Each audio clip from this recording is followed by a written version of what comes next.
Hello everyone, welcome back to my channel. Generally এরকম ধরনের scene আমরা পাহাড়ে দেখতে পারি।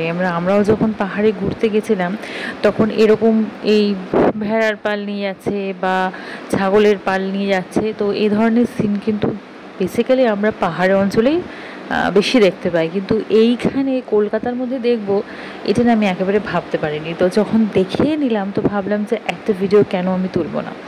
তো এই জন্য দেখো ভিডিও তুলে নিয়েছি এবং রীতিমতো দেখো এরা সবাই, মানে এগুলো ছাগল বলবো না, এরা সবাই পাঠা। তো যাই হোক, এদেরকে দেখতে দেখতে আমার কীরকম জানি না একটা পাহাড়ের কথা মনে হলো।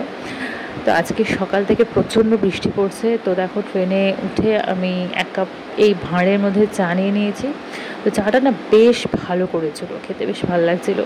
তো বাইরে দেখো তখনও বৃষ্টি পড়ে যাচ্ছে আর প্রত্যেকটা সিট না ভীষণ ভেজা ছিল।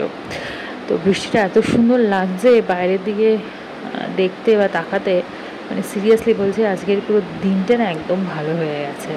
মনটা খুব খুশি খুশি হয়ে গেছে, পুরো একদম ফুল অফ পজিটিভ এনার্জি। আর তো আজকে যেহেতু বৃষ্টি পড়ছিল বলে মোটামুটি ট্রেনটা একটু ফাঁকাই ছিল। তো যাই হোক, তো দেখো এবার সামনে দেখো এই ট্রেনের মধ্যে সাইকেল নিয়ে উঠে পড়েছে, মানে কি অবস্থা আমি তাই ভাবছিলাম। তো যাকে আজকের ভিডিও এই পর্যন্ত। ভিডিওটা কেমন লাগলো অবশ্যই আমাকে কমেন্টস করে জানাবে।